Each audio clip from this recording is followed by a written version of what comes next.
कुछ दिन पहले मैं जब काम में बहुत बिजी थी तो मेरे नींद की साइकिल थोड़ी सी गड़बड़ा गई।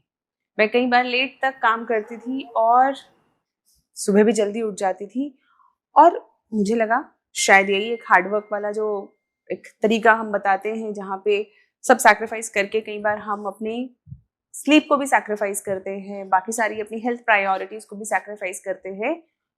और उसका फल ये हुआ कि मुझे रियलाइज हुआ कि मेरी बॉडी में थकावट रह रही थी और साथ साथ थोड़ा सा नेक पेन, कभी यहाँ दर्द कभी वहां दर्द, थोड़ी थोड़ी प्रॉब्लम्स जो पहले कभी नहीं थी वो शुरू हुई। तब मैंने इस बारे में थोड़ा सा रिसर्च करना स्टार्ट किया कि आखिर ये है क्या। और जब मैंने अपने आसपास सब लोगों से बात करी, बहुत सारे बच्चे भी आते हैं, बहुत सारे पेरेंट्स आते हैं मिलने, और सब लोगों से जब बात हुई तो ये रियलाइज हुआ कि there is a chronic problem of fatigue. Fatigue यानी कि थकावट। और ये रियलाइज हुआ कि जो ये थकावट है ये सिर्फ काम की थकावट नहीं है, ये बहुत अलग अलग तरीके की थकावट है। और रिसर्च करने के बाद ये समझ में आया 3 तरीके की थकावट आजकल हम सबको हो रही है। There are 3 types of fatigue that many people are facing nowadays. So the first is physical fatigue. Physical fatigue मतलब शारीरिक थकावट। जब हमारा शरीर थका थका रहता है, हम कोई भी काम करते हैं तो काम करने का मन नहीं करता, ऐसा लगता है शरीर में दर्द हो रहा है। जब हम सोकर सुबह उठते हैं तो उठा नहीं जाता, आंखें नहीं खुलती, या फिर ऐसा लगता है कि रात भर जैसे सोए ही ना हो बल्कि थके हुए हैं। और उस थकावट को हम पूरा दिन झेलते हैं और पता नहीं अचानक से शाम के वक्त जाके कैसे थोड़ी सी एक्टिविटी आ जाती है हमारे शरीर में। ऐसा लगता है कि चलो ठीक है अब काम करते हैं, और उस एक्टिविटी से हम उसको लेट नाइट तक स्ट्रेच करते हैं कई बार, और फिर अगले दिन थके थके उठते हैं।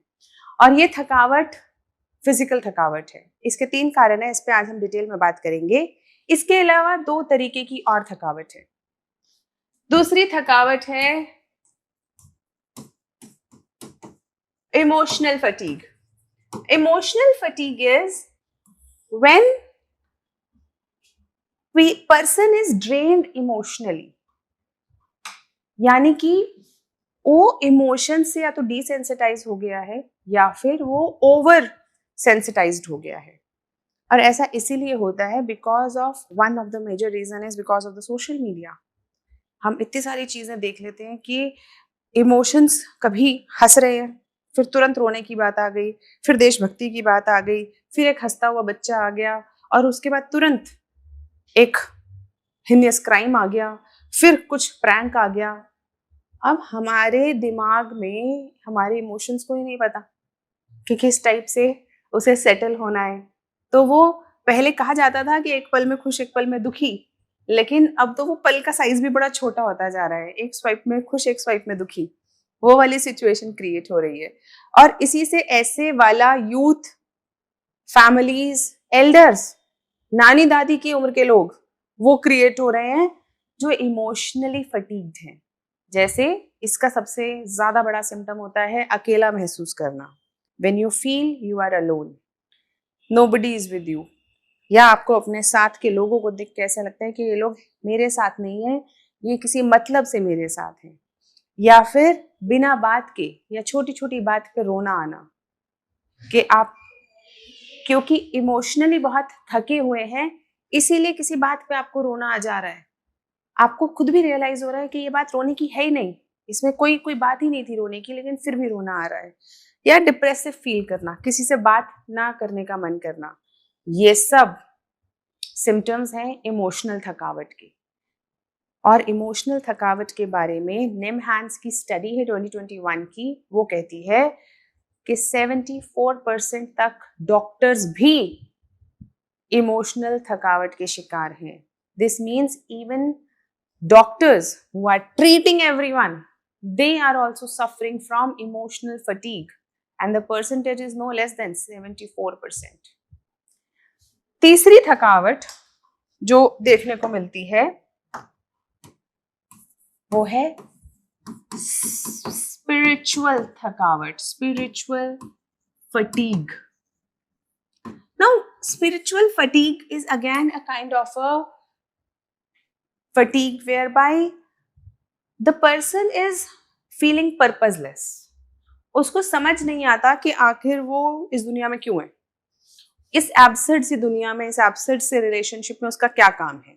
और इस पर्पस को ढूंढने के लिए यूथ या बड़े लोग या जो भी हम सब, when I say all this, it includes everyone of all age groups. Now the people to find their own purpose, और वो अलग अलग चीजें करते हैं लेकिन टिकते किसी भी चीज में नहीं है. जैसे किसी ने शुरुआत करी किसी एक एग्जाम को देने की, उसमें नहीं हुआ, फिर दूसरे में नहीं हुआ, तीसरे में, अब वो समझ नहीं पा रहा उसको करना क्या है. उसी तरीके से आपने यंग लोगों में सुना होगा एक चीज है सिचुएशनशिप या फिर ओपन रिलेशनशिप्स. ये सब क्या है? ये again it is again a kind of a spiritual fatigue whereby there is this fear of commitment, there is this fear whereby you don't want to invest in anything, any relationship, और एक relationship से दूसरी, दूसरी से तीसरी, तीसरी से चौथी, and there is this situation whereby by changing careers, by changing, without any clarity, without any purpose, if you are doing it, what happens? This creates a spiritual bankruptcy. इंसान चल रहा है, डेली चल रहा है और वो डेली बहुत सारा काम कर रहा है लेकिन उसे पता नहीं क्यों. उसे ये नहीं पता कि वो क्यों कर रहा है, ये सब किसके लिए कर रहा है, और कई बार तो ये भी पता नहीं चलता कि किस दिशा में कर रहा है. बस जो सबसे पहले सामने आ जाता है उसी को करने लगता है. And this again creates lot of hollowness, है ना, एक हॉलो क्रिएट कर देता है आपके अंदर कि आपको लगता है आप सब कर रहे हो लेकिन अंदर से खाली हो. This is spiritual fatigue, when you are fatigued spiritually. आज हम जिस फटीग के बारे में बात करेंगे वो है ये फिजिकल फटीग. रिसेंटली एक डेटा आया था, ग्लोबल स्लीप सर्वे, फिलिप्स ग्लोबल स्लीप सर्वे 2024, और इस सर्वे में बताया गया कि 94% of Indian youth is sleep deprived. 94%, that's a big number. यानी कि जो लोग हैं, जो यूथ है, जो यंग जनरेशन है, वो सो नहीं रही है. यानी कि वो अपने लिए एक स्लीप डेट क्रिएट कर रही है. What is sleep debt? उधार. स्लीप डेट, उधार इकट्ठा कर रही है. और ये जो उधार है ये आसानी से चुकता नहीं होता. पैसे का उधार तो इंसान फिर भी चुकता कर लेता है, पैसे कमा के दे देता है, लेकिन ये sleep debt it is very difficult to overcome. यानी कि अब जब लोग सो नहीं रहे हैं और बहुत लेट सो रहे हैं और सुबह जल्दी उठ रहे हैं काम के लिए, तो अब उनके शरीर को वो जो रेस्टिंग पीरियड है, जब हम सोते हैं तो हमारा शरीर रेस्ट करता है, हमारा शरीर रिपेयर करता है, our body repairs, it creates those enzymes, it creates those processes, even our mind reconnects all the things that has happened in the day. दिन में जो जो चीजें हुई होती हैं उन मेमोरीज को, उन सारी बातों को रिकनेक्ट करता है. जो न्यूरॉन्स होते हैं वो एक्टिवेटेड रहते हैं और पूरी जो मेमोरी ब्लॉक्स होते हैं उसको रिकनेक्ट करते हैं. यानी आपका दिमाग रिकनेक्ट करके मेमोरी बना रहा है जब आप सो रहे हैं. आपकी बॉडी जो पूरे दिन से थकी हुई थी, अब रात को जितने वियर एंड टीयर्स हैं उनको रिपेयर कर रही है. सारी प्रोसेसेस जहां जहां पे जो सेल खराब है उसको हटा रही है, उसको रिपेयर कर रही है. लेकिन अगर ये टाइम ही हम रिड्यूस कर दें तो हमारी बॉडी रिपेयर ही नहीं कर पाएगी.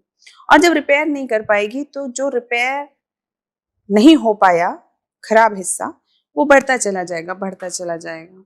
और जब वो बहुत ज्यादा बढ़ जाता है तो एक वक्त आता है जब आपको उसके सिम्टम्स नजर आने शुरू होते हैं, जैसे कि थकावट, क्रॉनिक थकावट, जो सोने के बाद भी नहीं जा रही, जो रेस्ट करने के बाद भी नहीं जा रही, और pains, lot of body pains, back pain, cervical pain, headache, body pain, अलग अलग तरीके के, acidity, gas, bloating, all of these things. So lot of physical troubles you start to have. और ये जो फिजिकल ट्रबल है उसका बहुत बड़ा कारण, पहला जो हमारा फिजिकल, अगर हम बनाएं हमारे फिजिकल फटीग के अंदर, अगर हम पहला फैक्टर बनाते हैं वो है स्लीप, और इस स्लीप का बहुत ही इंपॉर्टेंट रोल है हमारी सर्काडियन रिदम में। अभी आप कहेंगे ये पता नहीं कौन सा साइंटिफिक सा टर्म आ गया सर्काडियन रिदम। बेसिकली नेचर ने हमें इस तरीके का बनाया है कि जैसे सूरज उगता है हमारे एनर्जी लेवल्स, हमारा सेलुलर बॉडी जगती है, और फिर जैसे जैसे वो पीक पे आती है, हम पीक पे एक्टिव होती है हमारी बॉडी, हमारे सारे एंजाइम्स, हमारे सारी बॉडी प्रोसेसेस, और फिर जैसे सूरज ढलता है उसी तरीके से हमारा डाइजेस्टिव सिस्टम और बाकी सारी चीजें सोने के लिए तैयार हो जाती हैं। और जैसे ही अंधेरा आता है आपकी बॉडी में ऐसे एंजाइम्स, ऐसे हार्मोन्स, ऐसे केमिकल्स क्रिएट होते हैं जो ये सिग्नल करते हैं, जैसे पीनियल ग्लैंड होता है वहां से सिग्नल आता है मेलेटोनिन के थ्रू कि अब सोने का वक्त हो गया है, और फिर आपको नींद आती है और आप सोते हैं। बट प्रॉब्लम ये हुई कि अब आ गया है फोन, और अब आ गई हैं बहुत सारी artificial lights.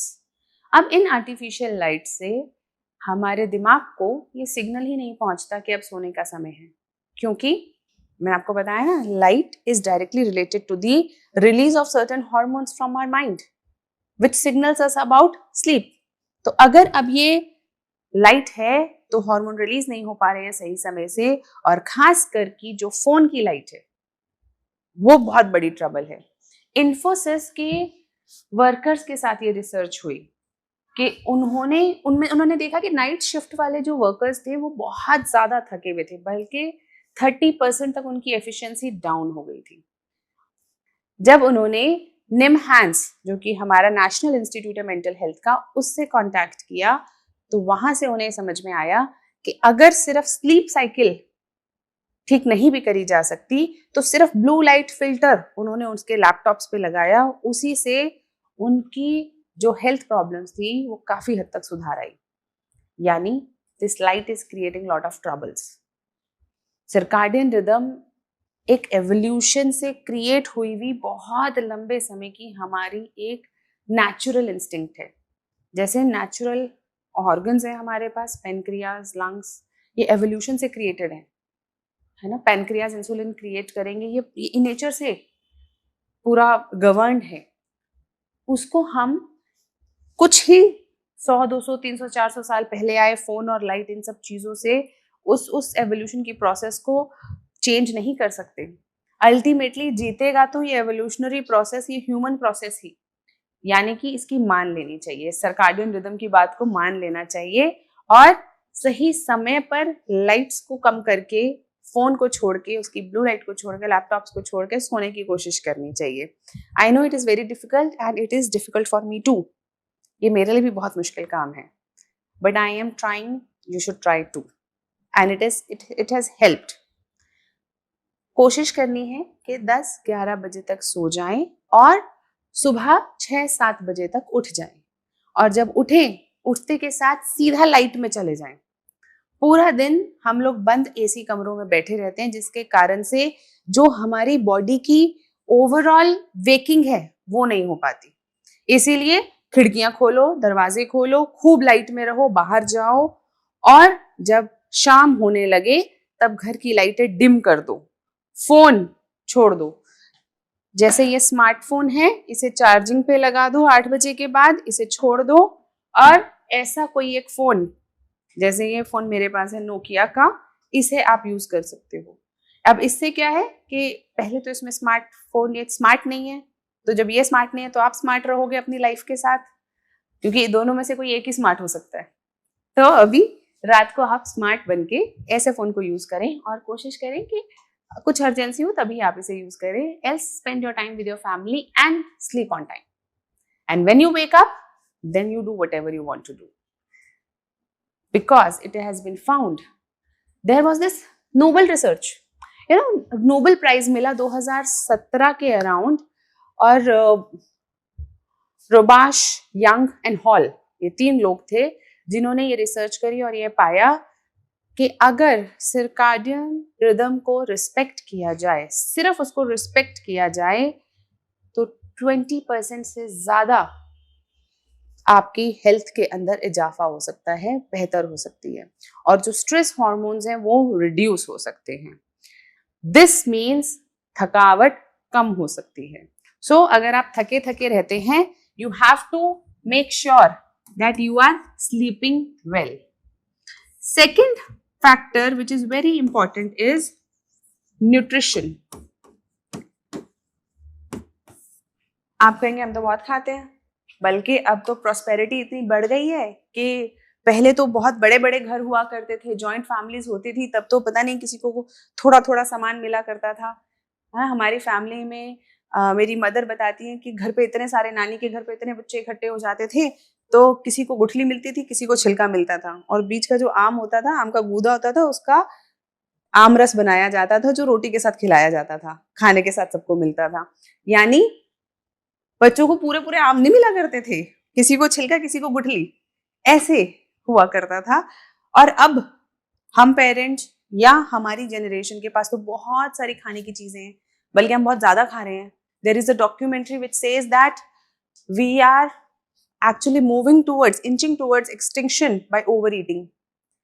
But still, there are nutritional deficiencies. Research बताती है कि 54% of Indian women have nutritional deficiencies. ये कौन सी deficiencies हैं? ये deficiencies हैं आयरन की, vitamin B12, folic acid, magnesium, vitamin D, ये वाली सारी deficiencies हो रही हैं।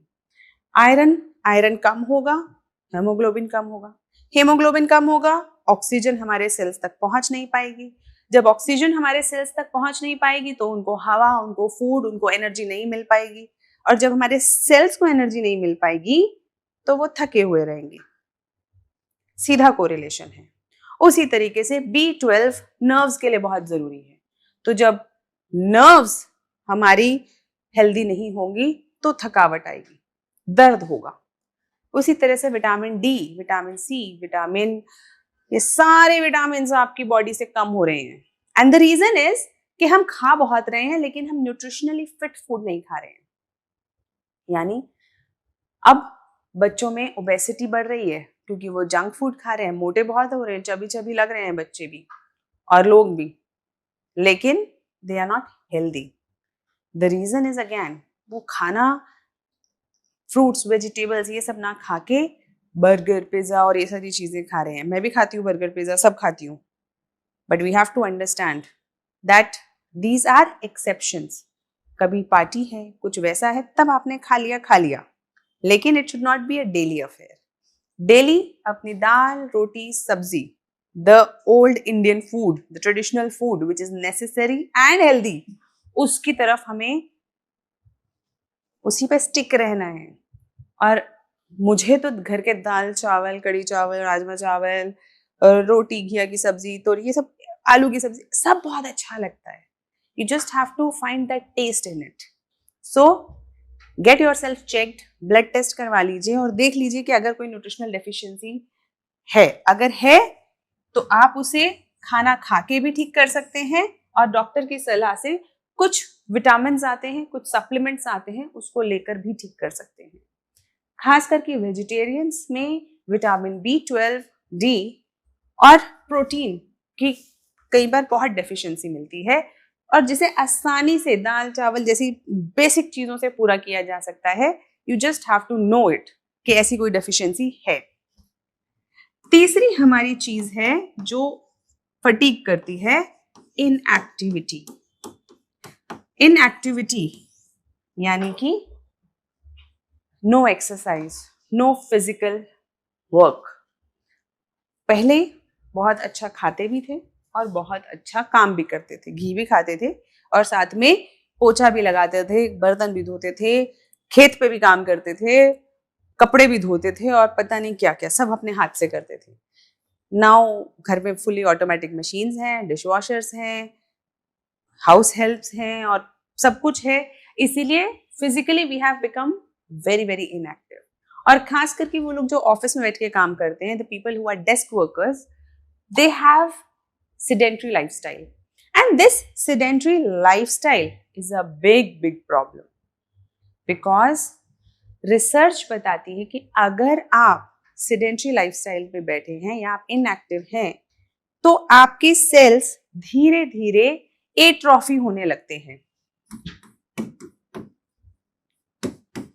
एट्रोफी यानी कि वो धीरे धीरे मरने लगते हैं, कमजोर होने लगते हैं, क्योंकि जैसे जिस चीज का इस्तेमाल ना किया जाए वो खराब होने लगती है, उसी तरीके से अगर हमने अपने जॉइंट्स का, अपनी मसल्स का इस्तेमाल नहीं किया, वहां से वो मसल हार्ड होने लगती है या जॉइंट्स ब्रिटल होने लगते हैं और जॉइंट्स के टूटने का खतरा बढ़ जाता है या मसल्स के क्रैम्प होने का खतरा बढ़ जाता है। यानी कि अगर आप बैठे बैठे रहते हैं पूरा दिन और अपनी बॉडी को नहीं चलाते तो आपकी बॉडी कम फ्लेक्सिबल हो जाती है, आपकी मसल्स कम फ्लेक्सिबल हो जाती हैं और ये जो रिजिड फिक्स्ड मसल्स होती हैं इनमें दर्द चालू हो जाता है।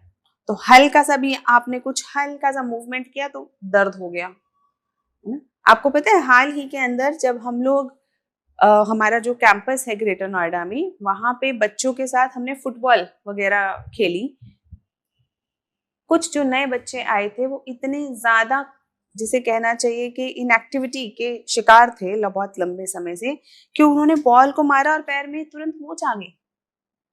यानी कि इतनी ज्यादा इनएक्टिविटी हमारे लाइफस्टाइल में बढ़ गई है, जहां पे बच्चे थोड़ा सा भागते हैं तो थक जाते हैं, एग्जॉस्ट हो जाते हैं, सांस फूल जाती है।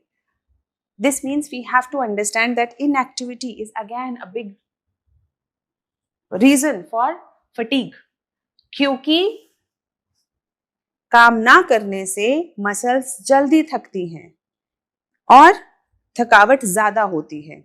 ऐसा लगता है ना कई बार लोगों को कि जब हम काम करेंगे तो थकेंगे, लेकिन उल्टा है, अगर आप काम नहीं करेंगे तब ज्यादा थकेंगे। क्योंकि जब हम काम करते हैं, जब हम एक्सरसाइज करते हैं तो क्या होता है, हमारी मसल्स के ऊपर छोटे छोटे माइक्रो टीयर्स होते हैं और उन टीयर्स को रिप्लेनिश करने के लिए, उस वर्क को पूरा करने के लिए एटीपी प्रोडक्शन होता है। एटीपी वो चीज होती है जो हमारी बॉडी को, मसल्स को, सेल्स को एनर्जी देती है, एटीपी। और ये जो एटीपीज होते हैं, जब मसल रेगुलर काम करती रहती है तो एटीपी ज्यादा रहते हैं। तो एटीपी ज्यादा रहते हैं यानी कि मसल में एनर्जी ज्यादा रहती है। एनर्जी ज्यादा रहती है तो मसल थकती नहीं है, काम करने के बाद भी नहीं थकती। लेकिन अगर मसल काम नहीं करेगी तो धीरे धीरे एटीपी खत्म हो जाएंगे, क्योंकि जरूरत ही नहीं है वहां से। तो जब एटीपी खत्म हो जाते हैं तो थोड़ा सा भी काम करता है आदमी तो थक जाता है। तो इसीलिए एक्सरसाइज करना और एक्टिव लाइफस्टाइल को अडॉप्ट करना बहुत जरूरी है। जैसे कि लिफ्ट छोड़ दो, थोड़े फ्लोर्स पैदल चढ़ जाओ, जहां तक हो सके वॉक कर लो। बैठे बैठे भी आप अपने फिजिकली अपने आप को मूव कर सकते हो। आप इंटरनेट पे जाके देखोगे आपको बहुत सारे मिल जाएंगे, sitting chair exercise, exercise of lying down, है ना। आप लेटे लेटे भी एक्सरसाइज कर सकते हो, चलते चलते भी, 1000 तरीके की एक्सरसाइज के तरीके बना दिए हैं, बस आपको करना है। सो अडॉप्ट अ एक्टिव लाइफस्टाइल। यानी कि अगर आपको थकावट रहती है तो स्लीप पूरी लेनी है, न्यूट्रिशन बनाए रखना है और इनएक्टिव लाइफस्टाइल को छोड़ देना है। Adopt a active lifestyle. So I hope with this the physical fatigue thing will no more be with you, क्योंकि थके रहने में कोई मजा नहीं है। Have a happy and healthy life.